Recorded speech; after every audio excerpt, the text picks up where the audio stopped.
welcome to Frans Cronje.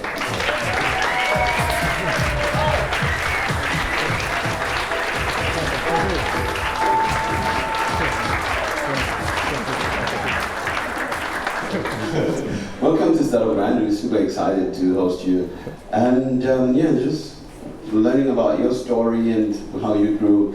You started DataProphet, but before we get to that, just your background. You're born and raised in Cape Town. Tell us about that. Sure. So I've spent a lot of time in Cape Town. Almost all of my 30 years or so have been in Cape Town. I've spent a bit of time in Joburg, but having grown up in Cape Town, I kind of quickly fled it. Right? Yeah. But starting in Cape Town from a kind of junior school through to Wynberg Boys, which is kind of a boys' school across the other side of the mountain. Yeah, kind of area, Wynberg. Yeah, exactly. Cool. Kind of just growing up near the train station over there. Yeah. What kind of kid were you in school? It's well behaved. I towed the line quite well. Yeah. Oh, brilliant. And and then you went to junior high school there? Yeah. So I went to Western Province Preparatory School, which is kind of an interesting school in and of itself, and then kind of went from there through to Wynberg, which is an interesting kind of contrast from a private to a less private school, right? But still quite kind of well-off schools themselves, right? Yeah. And your first degree was in Actuarial Science. How did you get to do that? Was it something you had planned, or like, hey, this is what you're going to study because you're a super bright kid? Mathematics, science, top of the class. Therefore, this is your life. This is it.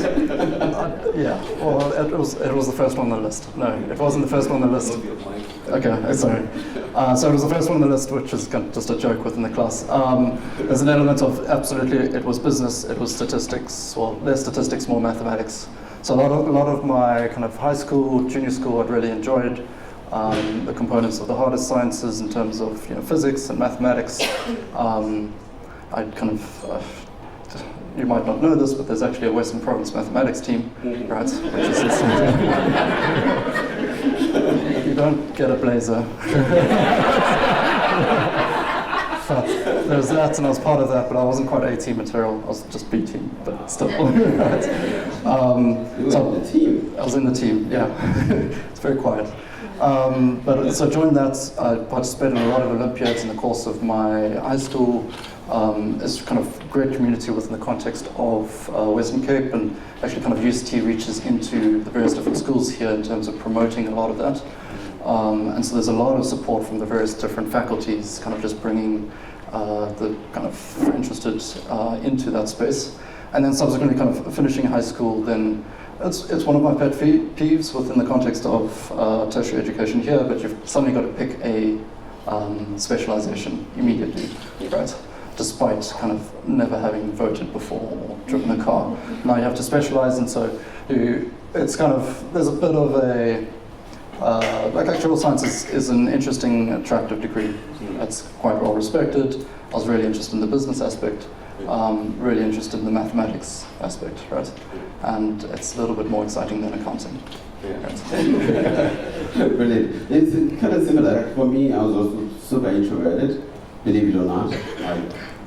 Throughout. I don't know what happened though. Maybe I banged my head at varsity final year, then kind of switched to the other side. But my natural, like growing up, was super quiet, super introverted as well, and then also very good at mathematics, science, and like my wife was extroverted and very good at mathematics and science. How does that happen? And then you should start an AI company. That's pretty much the qualifying criteria. Oh, brilliant. And then so tell us about now when you graduated, you joined Bain Company straight away. So it was one of these kind of interesting aspects where kind of towards the end of my degree in Actuarial Science, and it's kind of a four-year degree, you get towards the tail end, and I think a lot of graduates experience this, whereby you realize that's not actually something you want to do, but for you to switch costs you an extra couple of years, right? And it just sets you back that much more time, and you're still not quite sure what you want to do. And so it's a matter of kind of, I was facing the tail end of a third year saying, okay, I don't want to practice actuarial science. It's interesting, but maybe too many spreadsheets, right?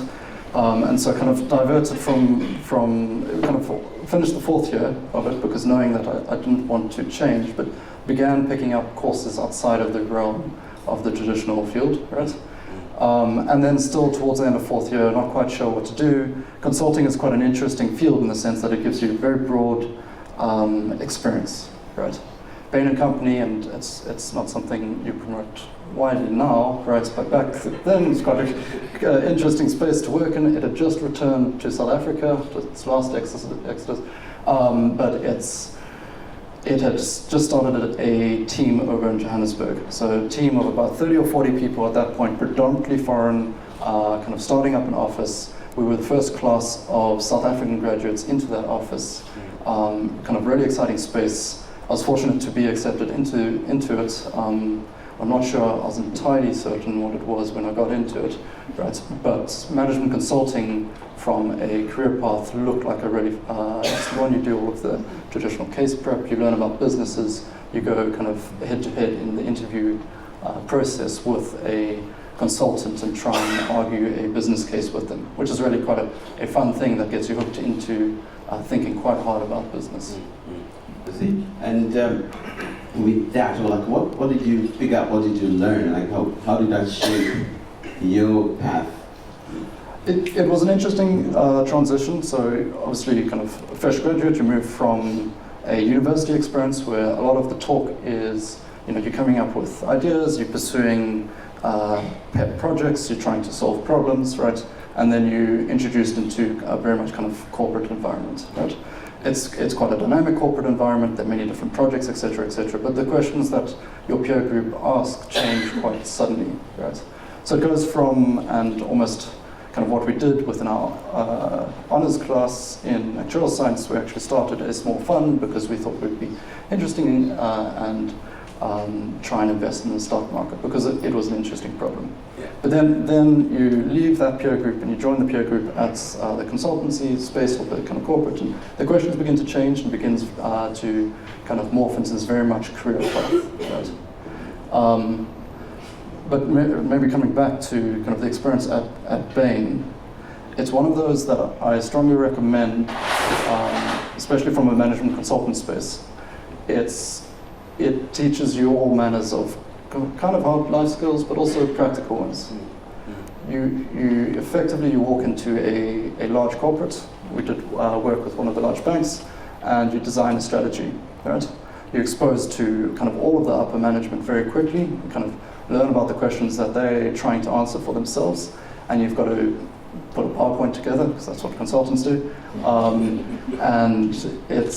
But in that PowerPoint, you've investigated a lot of hard questions, right?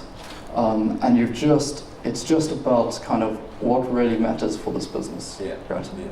It's simplifying that down, right? So I was fortunate in that experience that I went through a series of projects, and there was about four different projects in the course of about a year at Bain. And I also moved into the private equity realm while there. And within that context, it's 4 weeks, learn everything about this business, and then try and tell someone who's looking to purchase this business or merge with this business what the value of that company will be, right? And so there were phenomenally interesting things whereby here's a business that does mining in Africa, right? So how much mineral is left in the ground? Or more specifically is how much more explosive does this company need to have to blow up all of the mineral out of the ground? And where do you find that information? And it's not published. Right? So you delve quite deeply into just practically, I've got to answer this question for this customer. I've got to do it in 4 weeks. How do I do that, right? And I'm just actually going to start calling people, like very senior people, and say, I'm interested in this and this, or hey, Mr. Government of this country, you've published this paper, 10 years back. Have you done an updated one? Or let's trawl through your website and try and kind of find published data there that's not immediately obvious on the front end of the website. Right? When you call them, would they answer the phone, and would you find stuff on their websites? If you're talking about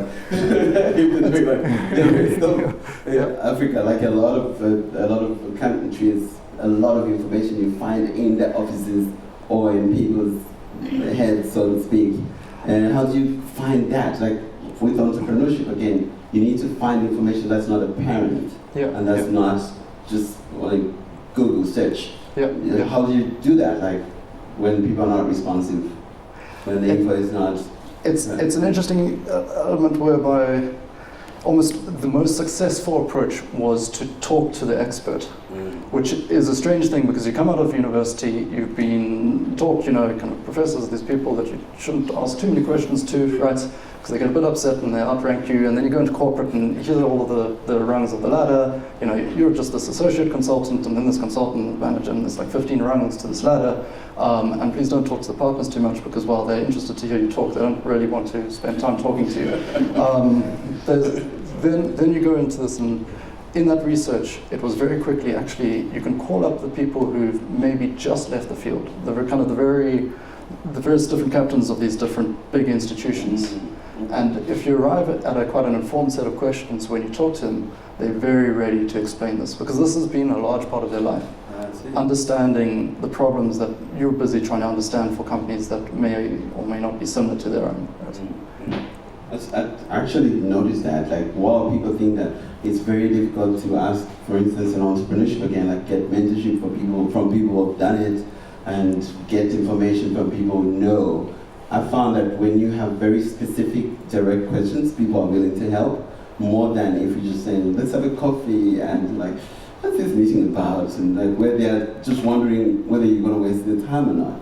Has it been the experience? Yeah, it's almost kind of, you've got to pierce through this, okay, who are you? You're an unknown calling me, asking me something or other. I don't really want to talk to you until you ask them, okay, what has happened in this specific environment, right? You've been digging a hole over in Botswana for the past 15 years, right?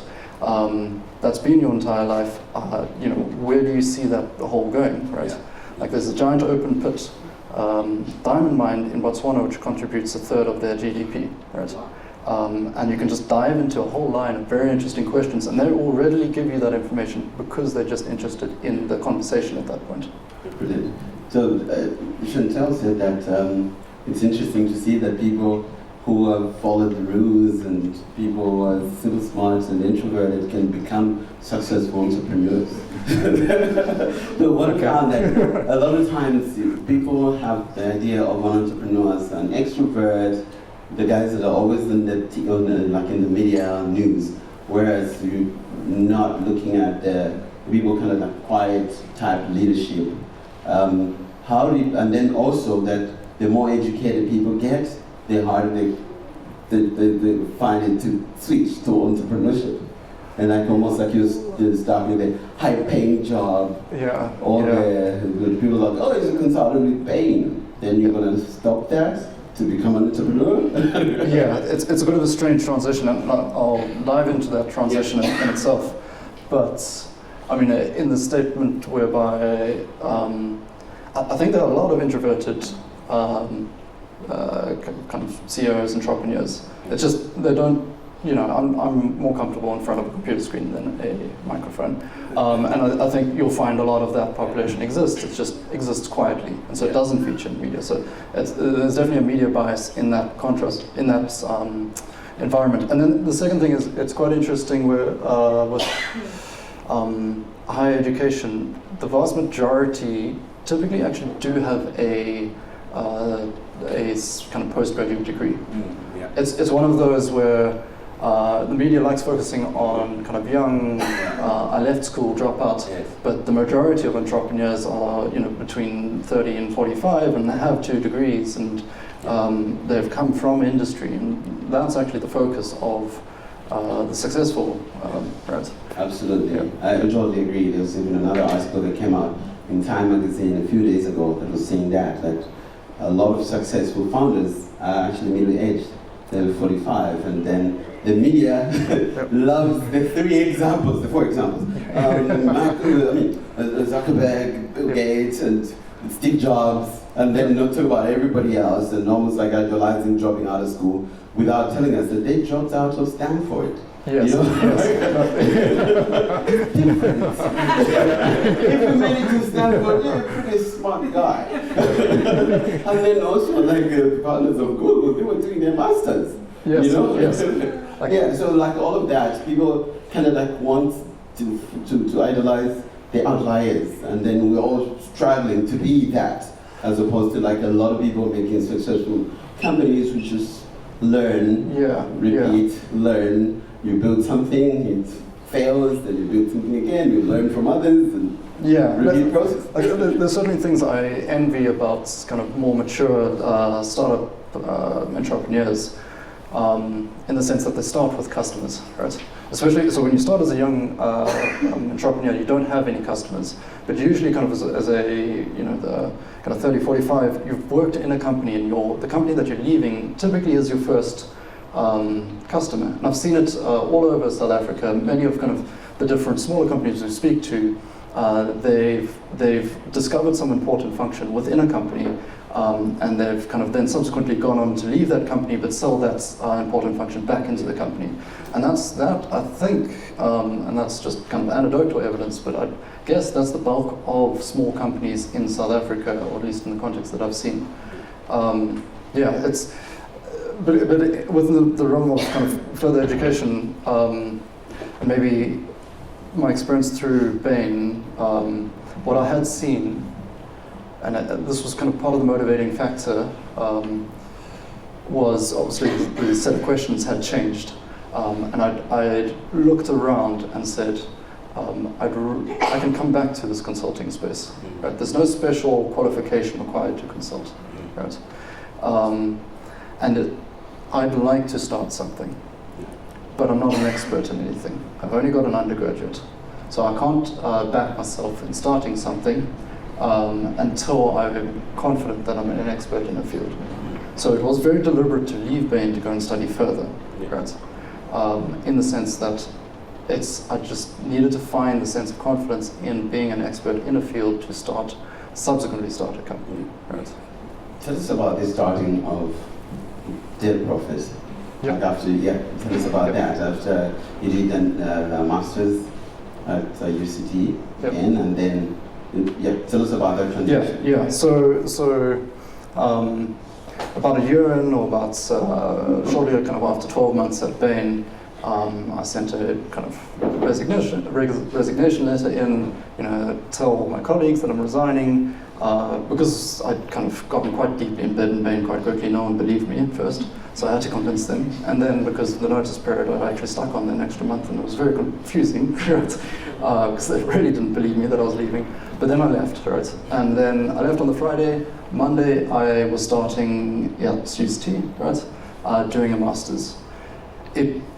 I was fortunate in the sense that the way I'd structured my master's, and I'd looked at this pure research master's, I'd found a supervisor who was willing to accept me without a topic, right?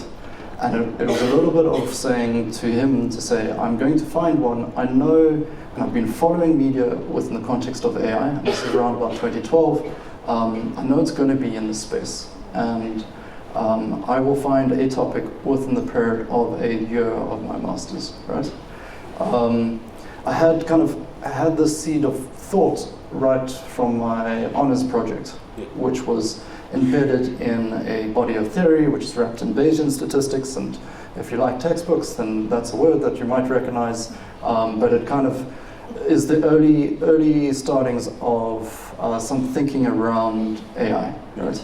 And it's got quite a fun, and I can talk for hours on this, and I really do want to, but it's got quite a fun set of jargon on it. Belief networks. Belief networks, right. So you read these old textbooks, which are dating back to 1960s on neural networks and various different mathematical graphical representations of intelligence, and they just talk about it in a manner that you'd think you'd find in a science associated with sociology, right? Where you talk about belief propagation through a network, right? And it's the definition of the mathematics behind all of that. And it was really interesting to delve, and I got a little too deeply stuck into my honors project, which made my honors supervisor a bit nervous. but eventually kind of delivered something while without submitting a draft. But it was fine, it kind of worked out in the end. But always kind of knew the topic was very interesting. So kind of always had that thought running back of mind while at Bain. That inspired the move to do my master's, specifically in AI. Didn't know where. I didn't want to be tied into a topic just coming in quite cold to the field, right? I was fortunate that in the course of 2012, there was some very large results released within the context of deep learning. And this is where a lot of hype is driven out of AI now. So AI, and if you like reading textbooks and history books, there's a lot of history behind it, right? It's gone through about 2 or 3 different winters.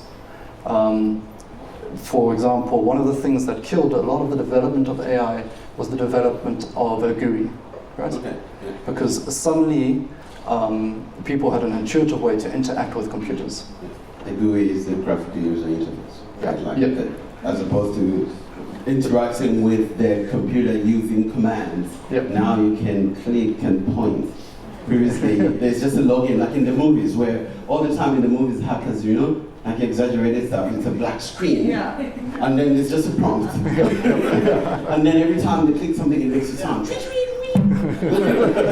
That's how we used to work.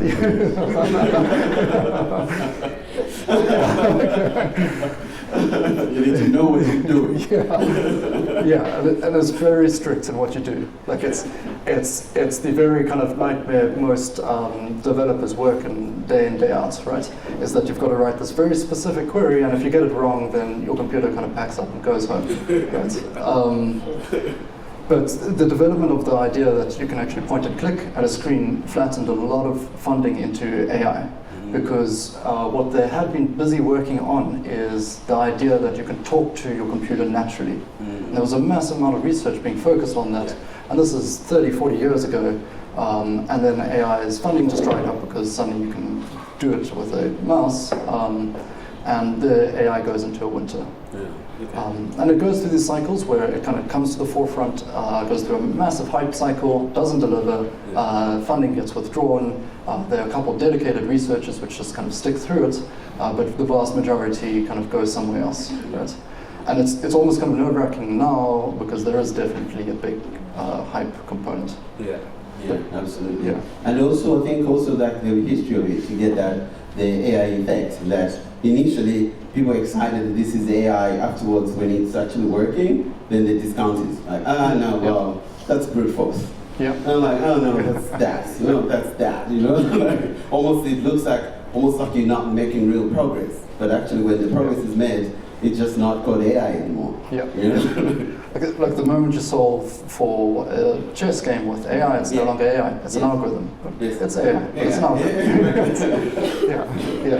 So it's a really frustrating thing, definitely from an AI research perspective, where you've kind of got to design a lot of it such that it looks like it lives, right?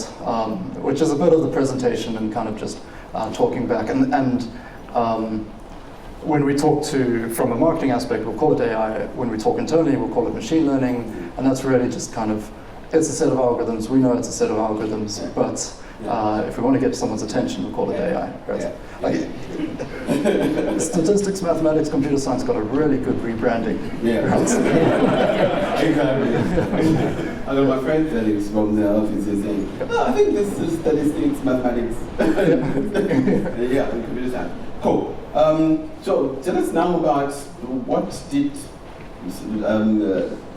DataProphet go through? What did you set out doing? And did you hit any major failures? Were there some huge learnings? Like, what are you, from what you're doing to what you're doing now? So we've been going for about 5 years. Around about the end of my master's, I began looking around. I was deliberate in starting the master's to say, I just want to do this amount. It would get me to the forefront of the field. And then I'd either look for a good team practicing this or start something, right? Towards the end of my master's, a colleague, or rather someone who had started mathematics back with me in the undergrad space, reached out because he was busy working in the space, right? And kind of we worked on a couple of projects. There's a great data science aggregation platform called Kaggle. We solved some really interesting things.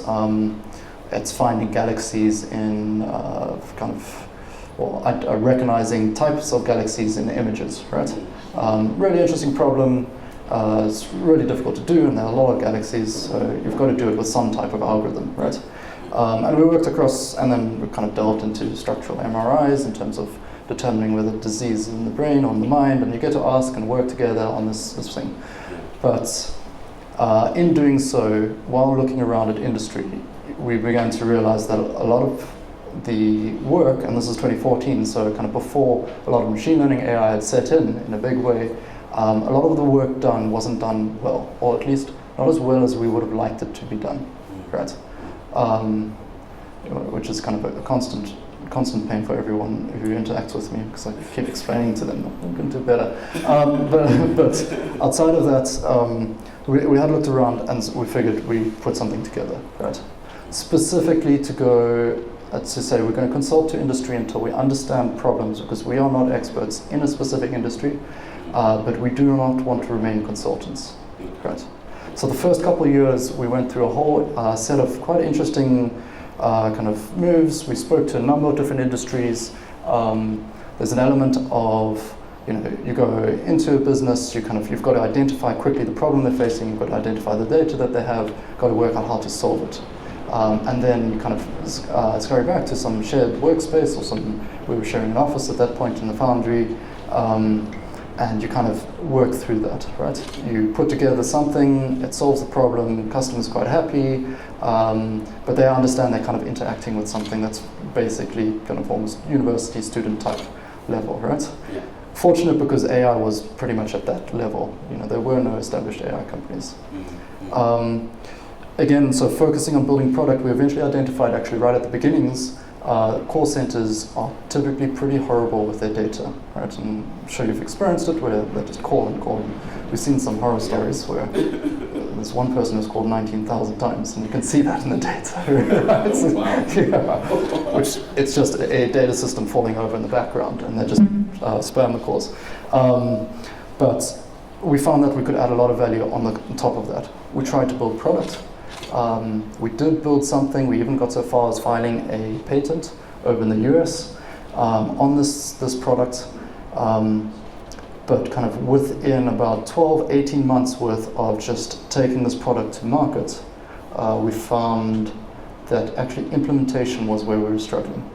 Now there are a lot of components about that. When you kind of 4 or 5 guys at a desk, a couple of desks, to change a business such as a call center requires a lot of effort and a lot of kind of concentrated effort. And sometimes it's almost too difficult. There's almost a certain level of size that you need to be in order to change an enterprise, right? Or a company, right? So we found that we couldn't get the product to stick. Or rather, we struggled on the implementation of the product. Part of it is also because the technology stack within call centers is very kind of tightly controlled, right? So it's a third-party solution that's been sold from abroad. They will not interact with other solutions. Us to integrate into it, we have to build all manners of layers, and then you start to get a very wobbly environment that falls over, and then you've got 400 call center agents not calling because something's gone wrong. I see. And that's obviously a very big problem for them. They're very sensitive around it. We kind of went through that experience once or twice. There's also the element of the work that we do is focused in obviously AI, which is just a neat wrapping on statistics, and no statistician's ever going to promise anything, right? And so to actually realize a result is difficult in the sense that it is a random environment. You're not working in a purely discrete environment. Yeah. And tell us about some of the great work you've done now that factories have reduced defects rate to 0. Yep. That's almost unimaginable a few years ago, where they take defects to be part of life. Defects are there. Yeah, that's what happens. Yep. Yep. So to give a bit of context around the work that we do in manufacturing, Within any manufacturing plant, you're taking some raw material. It might be the scrap iron, right? So you tear apart a ship, you've got a bunch of scrap iron. You're going to melt that down and pour it into, and eventually make an engine block. But you've got to melt that down, you've got to create a sand mold, you've got to pour that molten iron into that sand mold, and you've got to do that all without making a defect in that engine block. So the moment there's a hole in the cylinder wall of your engine block, then your cylinder's not going to fire, and you're going to just have to melt the whole block down again, right? And that process of taking your raw material, gradually adding value through a set of steps, is true of every manufacturing plant. And it's this huge kind of hidden environment that you don't see, because manufacturing plants are these big dirty things that are kind of tucked outside of cities, but have a massive kind of very kind of great value add to society. Like every car you bought has come out of one of these factories. Yeah. The control of a manufacturing plant, all of those machines are following a set of numbers, right? It's the temperature of the surface temperature of the iron within a specific ladle. It's the pressure that you're pouring that iron at. It's the moisture in your sand mold. It's the fact that today is a little bit hotter, and your sand mold that you're about to pour your molten iron into is going to evaporate at a faster time. And so this shear strength, the point at which your sand mold breaks, when you pour the iron, is going to be that much weaker, right? You pour your iron in, the sand breaks off, and then you've got a subsurface crystal in your engine block, and you discover that in machining it, and you realize actually, because of today being that much hotter, my supplier provided the sand containing, and this particular set of sand containing that much less carbon, it retained that much less moisture, and suddenly the number of defects I experienced went up. Wow, I feel like clapping today.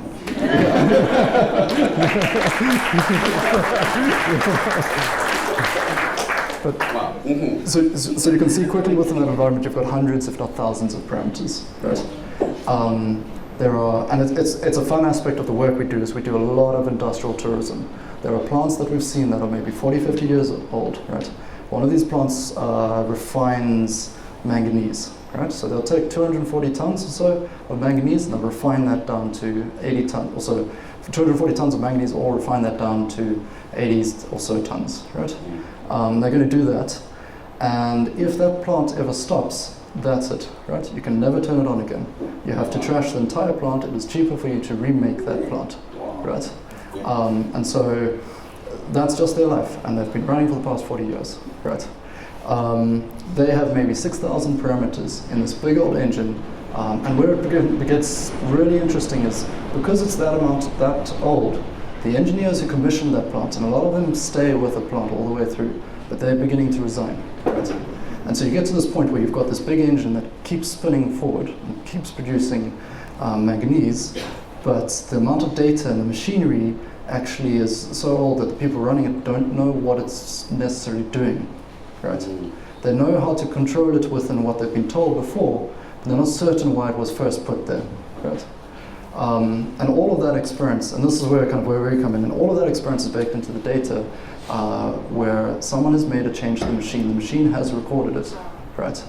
And you can discover that experienced engineers' changes when they corrected for something on the line, to say, actually, I recognize that today is going to be a little bit hotter. I need to up the moisture in my sand mold, and in doing so, I will make a better engine block today, right?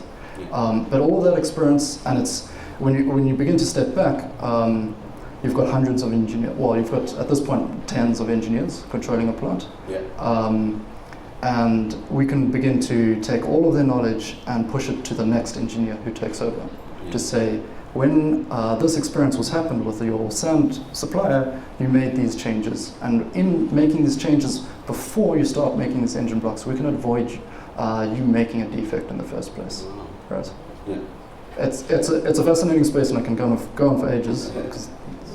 And let's talk a little about now I think there's hive mind. So what we're trying to do, for instance, with Start Circles, is that we can get a lot of people's intelligence expertise, but also add that to real life, to real humans who would add in their expertise according to what they know in real time.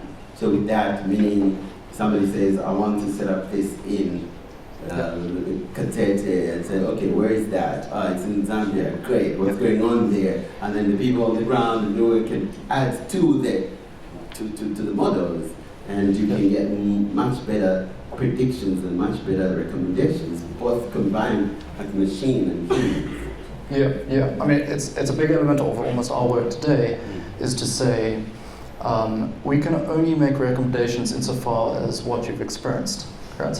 Yeah. And if you want to go to a new environment, a new kind of try something new within your manufacturing context, you're going to need the expert engineer who understands the physics behind that process, right? And this is really kind of the starting of AI, but right now we can only say we can only make recommendations insofar as the AI has seen, which is insofar as your experience. Yeah. If you want to go somewhere new, you're going to need a human to take you there. Brilliant. Want to take questions in the audience?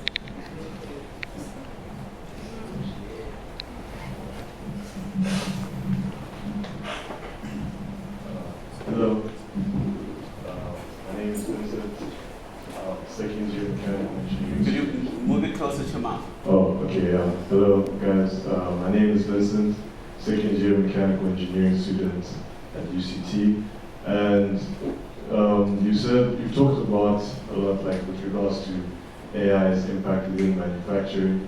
So from your standpoint,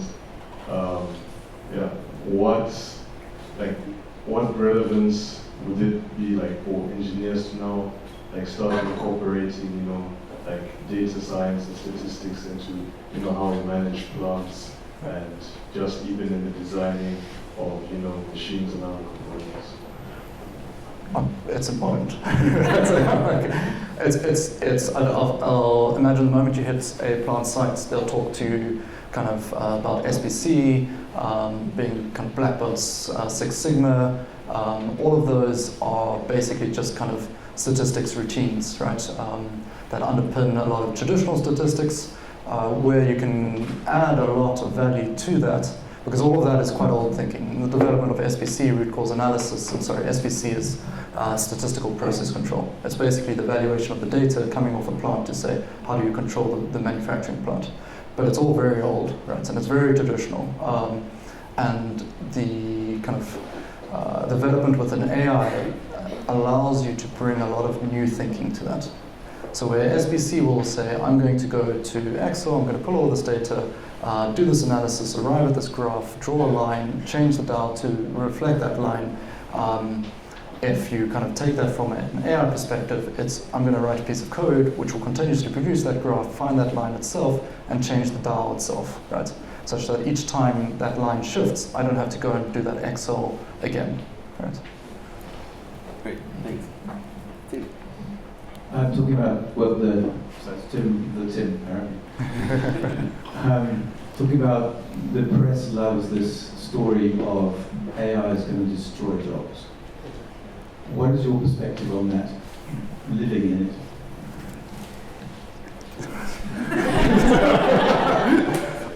It's going to be interesting, right? Absolutely.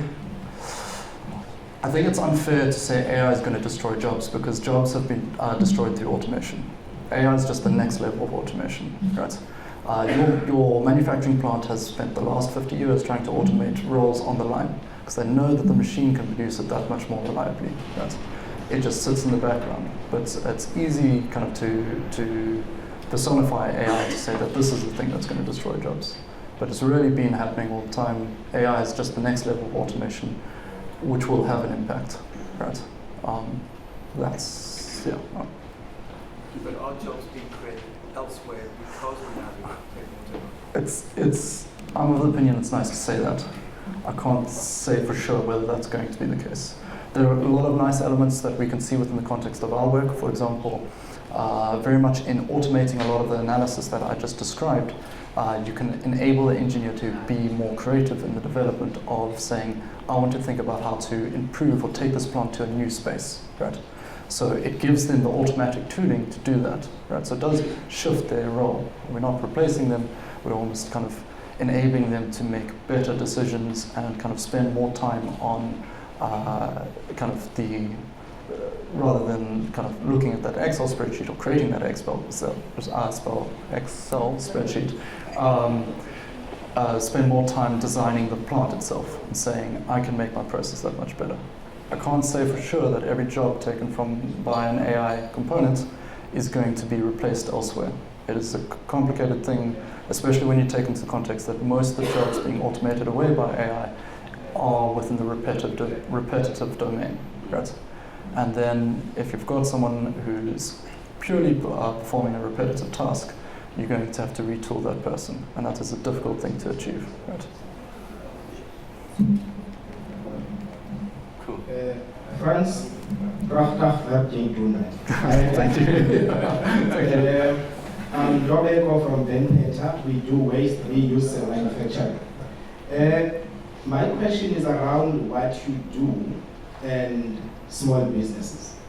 The examples you've made, they seem like you are servicing, large corporates. When you made the engine blocks, I thought of Atlantis Foundry, where, they've been around such that we've got, I think, about 500,000 tons of foundry sand waste that we are trying to solve in the country. As a result, there is a foundry sand research institute based at the University of Johannesburg. But my question is, as startups, you are always asked, what will happen to your business when you're not there? So you've made an example of, the information that machines are keeping, or someone that was doing the task and they leave, you then make sure that that task continues. Now, how can you do that for small businesses to make sure if the entrepreneur is gone, that business can continue?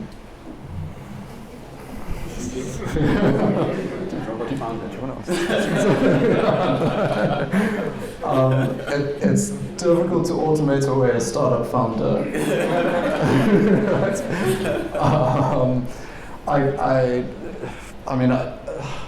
From my experience within day-to-day tasks within starting a company, there's a lot that you kind of just have to work out as a human, because it's all quite creative, right? Yeah. I think we can't automate founders, yes. We'll make a few robo-founders. But at the beginning, you have to do the work, and then as you grow your company, using one model that you use, like the World Spectrum, like, at certain stages where you have one person doing everything, and then as you grow, you can hire a few people, but almost all of you doing actually the same thing. Then as you grow further, the next level would be where you have specific people doing specific tasks. And that means now I'm not doing, because initially I was making tea, I was doing the books, I was calling clients, I was developing the website myself, I was customer service, you're doing everything. But over time now you have individuals who are doing that. Then the next stage is to kind of write those procedures down. The meaning when somebody's not there, another person can come in and do it. It's not sitting in somebody's head. Then as you grow as a company, you would now have succession planning, where if you're not there as a founder or as a CEO, life continues. Because a lot of people say, I can't take leave because nobody can do what I do. But actually, for the most part, people can do what you can do, what you do. And you're forced to see that when you fall ill or when you're flying, those times when you really can't take a call. You find that you land, your business was running. So sometimes we get this over-exaggerated importance that like, no, I can't switch my phone off. I need to always be on. You can switch some time off. And I think the question I'll ask you is, we chatted about that briefly. We talked about entrepreneurs and startups working 24/7 and weekends, Sundays, because you need to be always on. I believe that if work could finish, we wouldn't be permanent employees, right? Otherwise it would be temporary, finish the work, we're done. But we're permanent because there's stuff to be done. Now, tell us about your work culture around defending the weekends. Yep.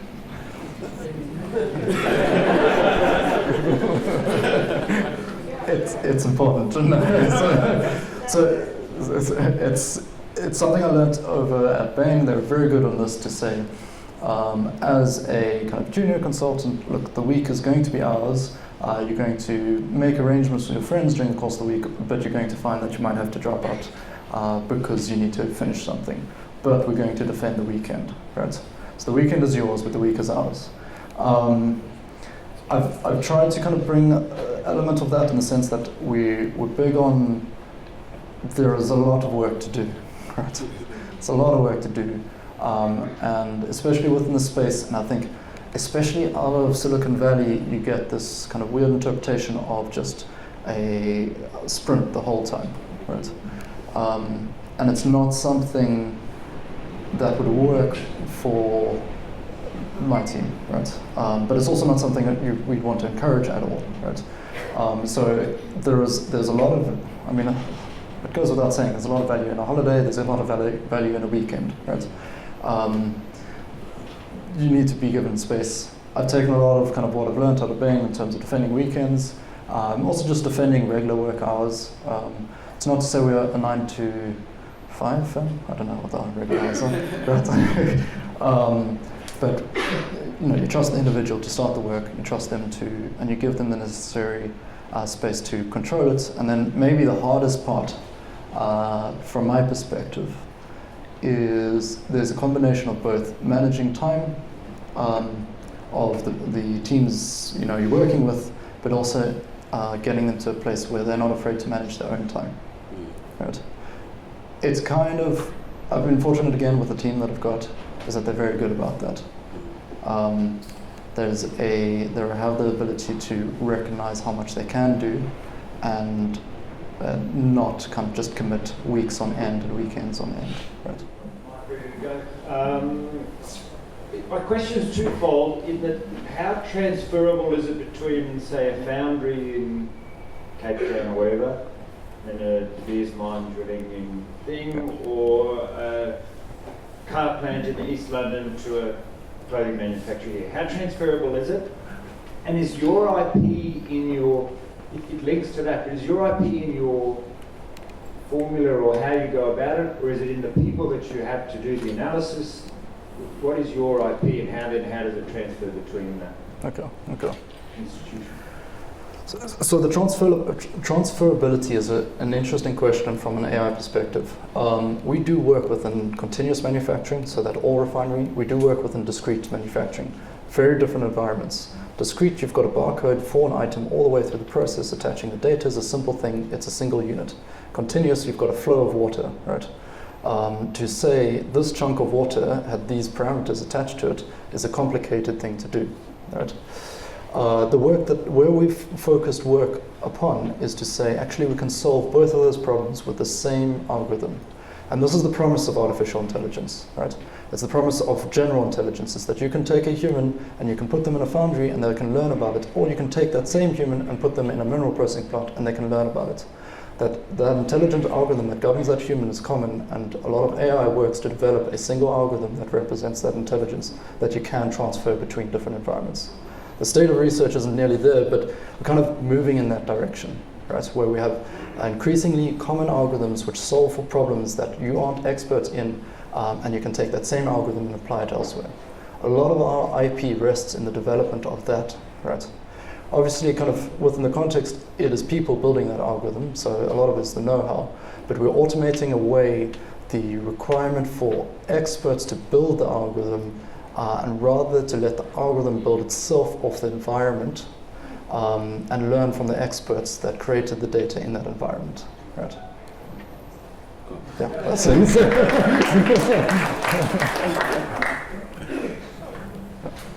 Awesome. Okay, Michael again.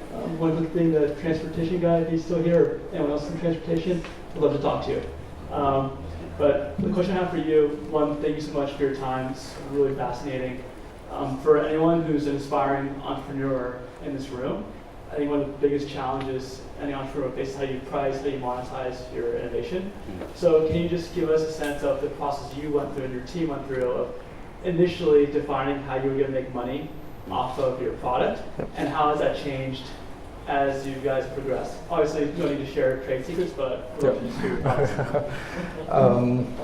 So it's been an interesting experience and it's a good question. We've come very much from a technical background. So the company is quite heavily technical. And a lot of what that means when it comes to commercialization is, we aren't good at it, right? So we're very keen to do the work and we're trying to price it at the point that we think we can do the work out, right?